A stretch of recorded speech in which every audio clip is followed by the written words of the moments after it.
Hey Uday, hi, how are you? Good, good. Jitin, nice to meet you virtually again. Yes, thanks for Things are taking out going. time for this conversation. And just to give everybody a smaller context, me and Uday met few days back for a coffee chat, casual business coffee chat. And only during this coffee chat, we realized that there is much more than only business. And that's why I requested Uday to, let's maybe, capture these insights which we have discussed, the real life insights, not the polished one, but the Yeah. reality behind everything. And maybe bring it on through our epic conversation. So again, Uday, thank you for joining in. Thank you. Thank you for having me, Jitin. I look forward to spending time with you and let's see how this goes. Yes, absolutely. In fact, I feel we live in a world full of polished, founder stories, motivation clips, and growth hack. Yeah. But I fail to see various conversations which bring out the reality of, behind the scenes kind, wherein we talk about the real confusion, we talk about real internal battles, the gist of, what actually reinvention is. I Yeah. think the other day we were also talking about that how surface level motivation that start and then you will learn is Yeah. actually two-way edge, sword. Basically, you are investing your time into it, you are investing your money into it, and just realizing that you were doing something which you were never meant to. And Yeah. this is what and this is why I wanted to start this epic conversation, because I want this space to be very open, very honest conversation around building your career, be it building your business, the entire reinvention journey which you have taken, and of course leadership. So Uday, just to start with your own self reflection. I mean, when you look at your profile and the way you have grown in a corporate career, starting from a lot of leadership positions, especially in Boston, especially in EY, and then all of a sudden maybe for us it looks like sudden, but what went behind you? What was the idea of leaving a corporate and starting something very of your own? Jitin, in my case, I would say that it was a slow burn, okay, Mhm. and not a sudden trigger. As you progress in your career, at times a sense of mild dissatisfaction starts Mhm. building up. At some point, that reflects in the output of work that you start producing. In my case, I realized I was starting to become inefficient at my job. I was starting to dislike the work that I was doing.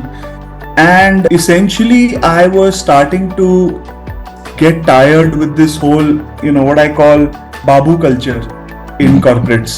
And I Mhm. think that's something that you've also encountered, That's right. right? And so I think that's when the alarm bell rang off in my mind that look, it's time to really take the proverbial leap and start and do something of your own, Mhm. rather than continue to work in roles that you are no longer happy with or are particularly as good as you used to be. So I would say time is finite, right? Absolutely. Do something that you believe in, do something that you're good at, do something that the market appreciates. So yeah, in my case, I would say that again, it wasn't a very sudden trigger, Mhm. but it was, years of just the slow friction Mhm. that kind of, culminated in me taking the leap. And I think that's something that you've also gone through. Mhm. So does that resonate? Is was it the same in your case as well? No, absolutely, you are very right, Uday. Especially, the beautiful part is that you have actually, stated reinvention from a very, very important basics. The, what you like doing and what you are best doing. And Yeah. unfortunately, a lot of professionals, corporate or people who once they start their reinvention, they actually start from external triggers. For example in this last 1.5 years, I have seen a lot of founders. I've been talking to a lot of founders. They're building upon trends, like for example organic is high, so we are starting an organic company. And Yeah. if this industry is high, they're in trend, so they're starting that. And somewhere I also did the same mistake, myself. So after corporate, I started what I thought I knew better because I had, done a job in that. For example, I started one or two businesses, which were totally a product of my experience in my previous jobs. But sooner or later, I realized that, what I was doing, I was actually not enjoying that. There was a lot of effort, a lot of money, a lot of investments that went into it. And even after that, I thought that I am still hustling. So I am using the word hustling is because what I truly believe, if you enjoy what you are doing and you do what you enjoy, you don't hustle. It There's no all hustle. forms organically. And Yeah. that's, the same story of mine that, after that I took a break of, 1.5 years. I totally reflected upon what I really wanted to do and Yeah. what I can do better, which has a market value also, and that's how my journey started. So Yeah. I mean, totally in correspondence to that, and in fact, that brings me to one very basic, very interesting question that today you are also a B2B growth mentor as well as a co-founder of LilyPad, the EV distribution Yeah. company, right? Now, from the outside, these two are very different businesses, right? Yeah. So what these two external businesses actually manifest from your own internal strength? Why two Yeah. separate avenues altogether? Yeah, I mean that's a great question. So, most of my now almost 25 years of working have primarily been in sales, partnerships, and GTM strategies, right? So Mhm. that's pretty much what I do, right? I sell, I partner, and I take companies to market and help them grow. So yes, from the outside, EV and helping B2B founders seem different, but if you look at it, there is essentially this growth muscle that I have developed, Mhm. right? Whether, like I said, it's sales, pre-sales, inside sales, go-to-market, partnerships. At LilyPad, I choose to apply it to something that I'm passionate about, which Mhm. is the mobility space. Mhm. तो या वही growth, वही partnership, वही sales pitch. And in the case of B2B founders, B2B companies, I rent this muscle out to founders who are looking to scale their companies, Okay. right? So I think from the outside it looks different, but from the inside it is based on this same capability, this same muscle that has been developed over a couple of decades. In one case, I choose to apply it towards my passion and my own business, and in the other case, I choose to rent it out to companies who might want to. So I would say one is passion, the other is kind of mastery being rented out. So I think they are similar, but I guess that's where the external, and I think you're a big fan of things being coming in from the interior, right? From the inside. I have two questions. If you could just like, I guess more for the listeners, right? What exactly is this EPIC framework? In terms of EPIC, Uday, EPIC is a structural alignment, internal alignment, which basically impacts your external perception. Just to simply put it. Now, one thing you have said very beautifully in the previous part was that, you realize that your internal strength was in terms of GTM or all these processes. Now, once you are aware of these internal strengths, there are multiple avenues that you can operate on. Correct? Now, half of the time, what I'm, speaking with founders and, talking to people, what I'm observing is that now this creating this muscle, that internal muscle, needs introspection, needs, asking tough questions to yourself, needs a time off, not being every time available or not being every time thinking.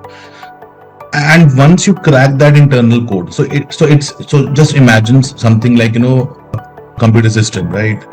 So we all operate Yeah. using keyboards, we talk, we see the windows, the operating system at large. But there's one chip that is very internal inside the computer Yeah. that operates everything. So EPIC is, the understanding of that inside chip, which actually gives results to outside functions. Now, Okay. EPIC is not something that I've invented out of nowhere. In fact, you will be surprised that EPIC, these 5 foundational pillars have always been there. And over my years, last 15 years of, career leadership, and in fact, my stories of reinvention and transitions, I have realized that, and recently talking to many founders, I realized that we often try to fix the external circumstances. We rush to fix the external circumstances without actually introspecting that what internally is creating them, what internal infrastructure, what internal chip is creating those. So whenever we operate basis external, circumstances or situations or trends or what all you call it, it might work for you for some time, but it's usually not a very sustainable model. And that applies to brands also. I mean, if you have seen examples of legacy brands, the reason why they are legacies, they know what they do and to whom they belong to. They don't follow trends, they adapt to trends, right? So there's a subtle difference between them. So that's the entirety of Epic. And I believe that Epic, though the pillars are taken from the marketing concepts, but my perspective specifically says that it's more beyond marketing, beyond business. It's something which you can use for your career also. Students can use that. The reason why I've introduced the word reinvention is because I want to reinvent the way we look at career. I want to reinvent the way we look at brands. I want to reinvent the way we have looked at leadership so far. So that's the genesis. Yeah. Actually, have noted down a lot of questions because I find this whole concept very fascinating. Because at the end of the day, it is a structural, rethink, right, and a reboot.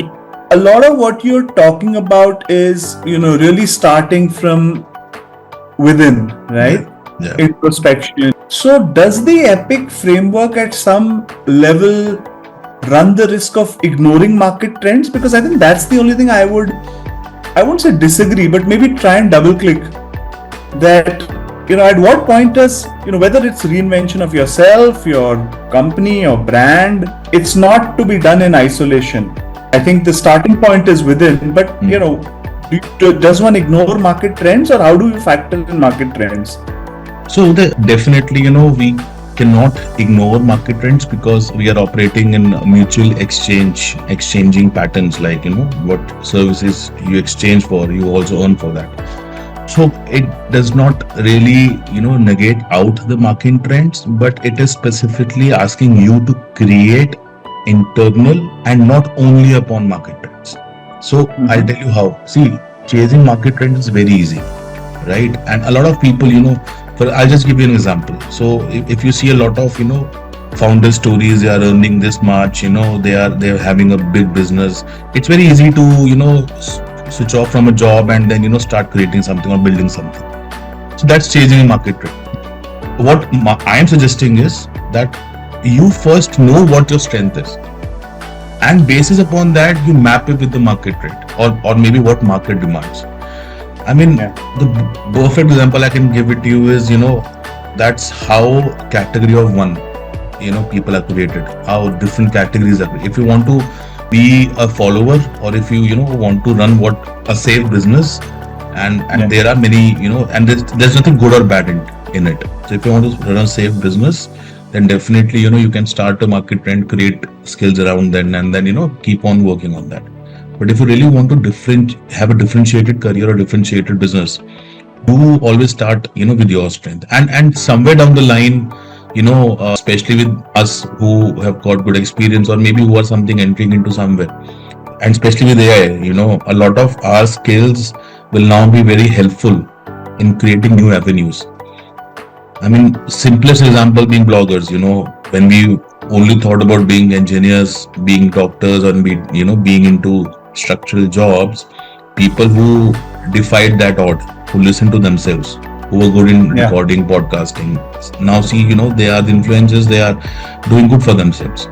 So that's it. You don't ignore market trends. It's just that you don't start from market trends is what Epic is.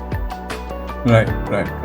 And would the Epic framework be as applicable to startups as applicable to established incumbents? Is this only because we are a startup, we're defining a new product, a new category of shopping, and is this equally applicable to us, or is it slightly more mature brands that can make better use of the Epic framework?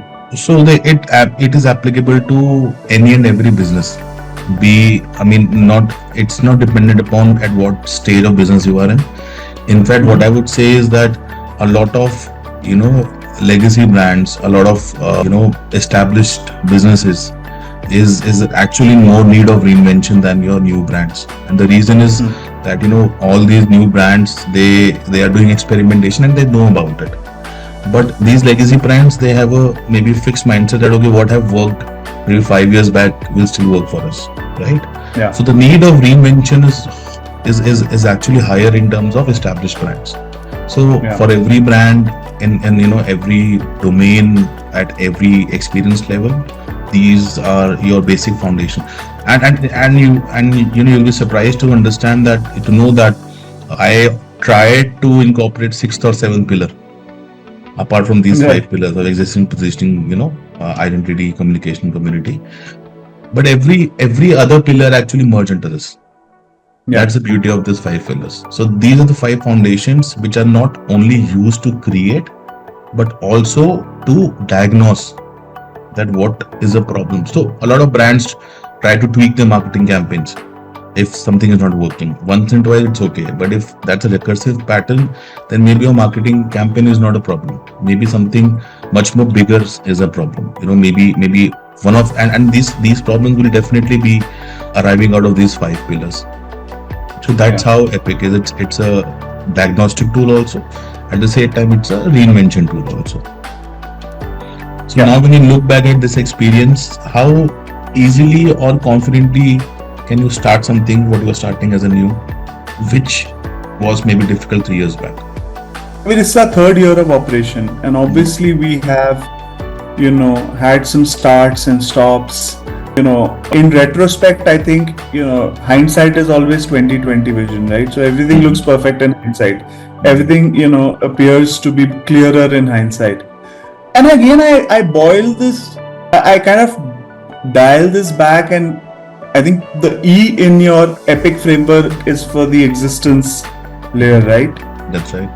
So in our case, I think what we've started to take a very clear position on, and what I have started to realize, and maybe without getting too much into LilyPad, and I can talk about what we do and why we do it. I think it's very important, again coming back to your look within. I think there are three ways to look at things, right? I think founders and brands and companies all need to look at it from this aspect, and we touched upon it. I mean, one is, what are you genuinely good at? Absolutely. Right? What's your skill? The second is, what are you genuinely passionate about? Absolutely. That can sustain you over 2-3 years or more, because startups, take time. And the third is, what does the market value, right? Absolutely. And I think only when these three converge can something long, something sustainable and meaningful be built. So, in our case, if you look at LilyPad, we realize that India is now home to some of the most polluted cities, unfortunately. And this year we found out some of the hottest cities as well, right? The energy crisis is just started, and I hope it doesn't, snowball into a proper crisis. But I think the government, companies, and people have realized that we need alternate sources of energy. Absolutely. Right? So, electric vehicles as a category, I think, is something that is no longer a fad or just a trend, but has become a reality. So, all consumer and regulatory tailwinds are also favorable, right? Now, even within that, we decided to take a position around two-wheeler electric vehicles, because India is the largest two-wheeler market in the world, and two-wheeler EVs are only at about 7% penetration, due to touch about 30% penetration by 2030. Right? And even within that, we decided to, we looked at the structure of the market, and we said that, look, on the product side, right? OEMs and batteries and all of that, a lot of investment is happening. But there's a white space in the distribution side of things, right? Not enough is being done. Like our father and grandfather would have gone to buy a cycle or a scooter 50 years ago, 30 years ago. Even today, two-wheelers are distributed by and large in the same format. Same model. But electric vehicles, the category is different, the consumer is different. So we started to see some structural inefficiencies in the way two-wheelers were distributed, and we felt there was something different to be done in the on the distribution side of two-wheeler EVs.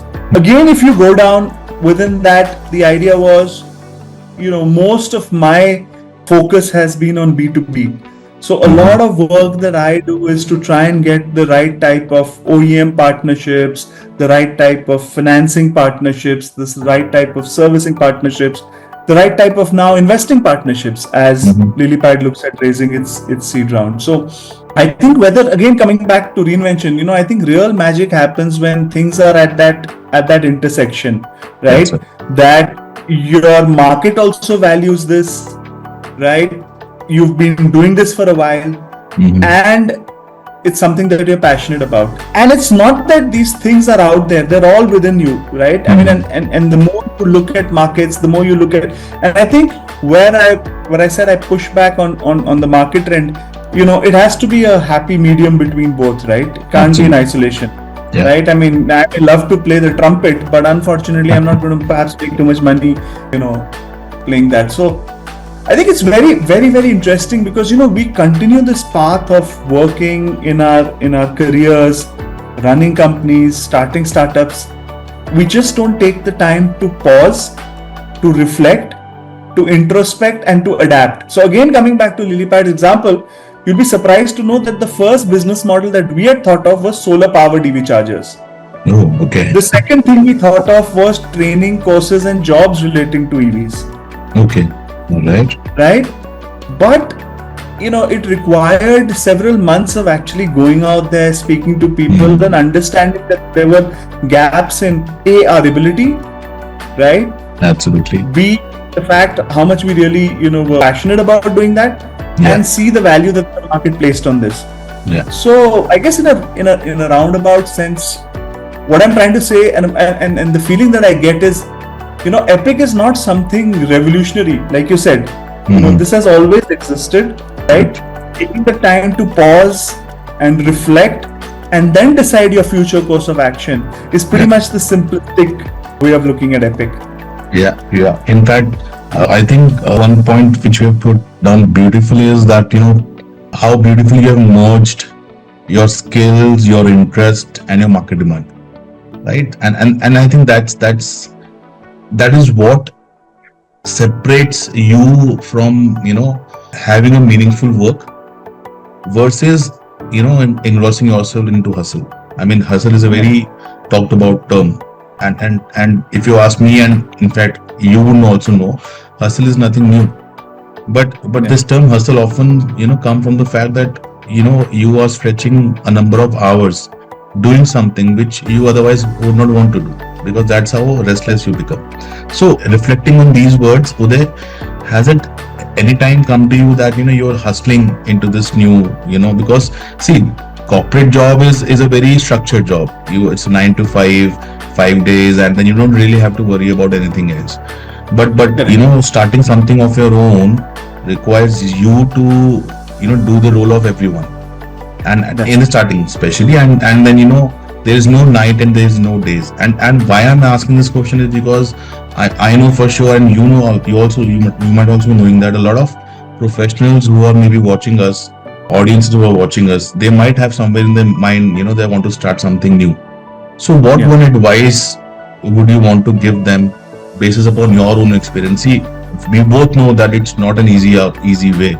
The LinkedIn polished articles that we see, the awards that we see, they don't come from, they don't come overnight. These people have also hustled. You just don't know their story yet. So what would you want to give advice to people who would, who are planning to start up their own, who are wanting to reinvent in their own career progression? So I would, again, we've talked about this again and again, but I'll say it again because I think it's an important point. Don't just jump into a startup or doing things differently just for the sake of it, right? Could I have saved time by doing more introspection at the onset? Absolutely, right? Could I have benefited from frameworks like Epic? Absolutely. Could have saved me maybe 6 months, maybe a year and a half, you never know. But like I said, always try and look at it from the same lens that we've been speaking again and again of there are very few things that people are good at. An even smaller subset is those things that people are passionate about.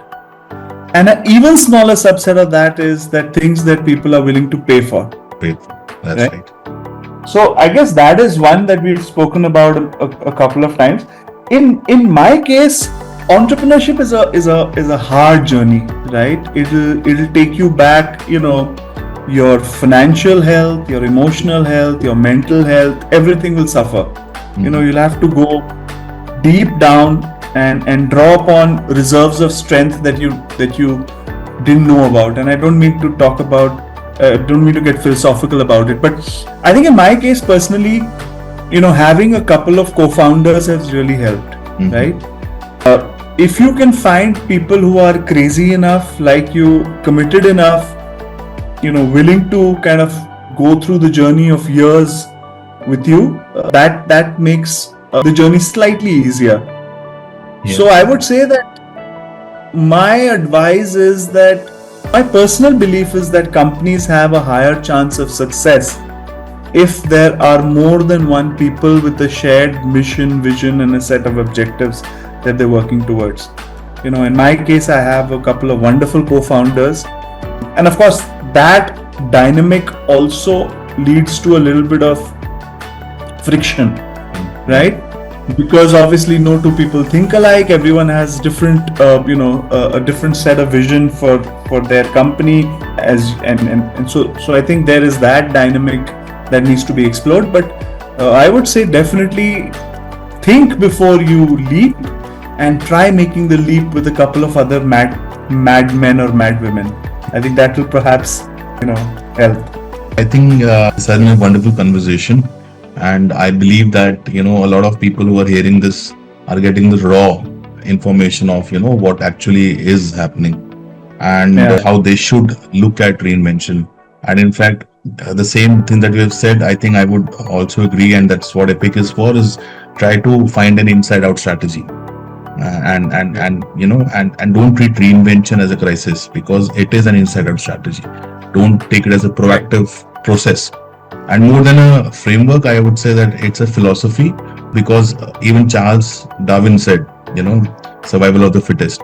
And in today's world, fittest is someone who evolves better. So thought, I think Uday, it's time that, we again should meet for a coffee chat and maybe physical next time you coming over. And for this session, thank you so much for taking our time, and look forward to further more interactions. Thanks so much. And people who are listening, they can look at Lilypad at lilypad.co.in. On the topic of unfiltered, I do tend to write a lot of unfiltered content on LinkedIn. And why don't you close by telling listeners where they can read more about the Epic framework? I think you have a new website up and running. I was taking a look at it. Mighty impressed. Absolutely. I think the entire framework is written inside out in my website, www.jitinthapar.com. And I think me and Uday have the same pattern of writing, and you can find a lot of my writings also around that, my videos around that. And of course, Epic Conversation is one of the medium wherein I would like to invite more and more people like Uday, who has been there, done that, and now they are very vocal about it also. Very strong, raw and unreserved conversations is what we look at. And guys, do check out Lilypad. I have my huge bets on it, and definitely in the coming days, with EV evolving, the sky is the limit, as we say. And once you are sure of your internal conviction, nothing stops you. And that's what I wish for you, and that's where I support you also. And being a business advisor myself, and I'm just a call away in any of these things. Absolutely. Thanks so much for taking the time, Jitin. I wish you and the Epic framework all the best. And absolutely, we'll catch a coffee very soon. Awesome. Thank you so much. And thank you everyone for hearing us in this conversation. and look forward for more such sessions. Thank you so much.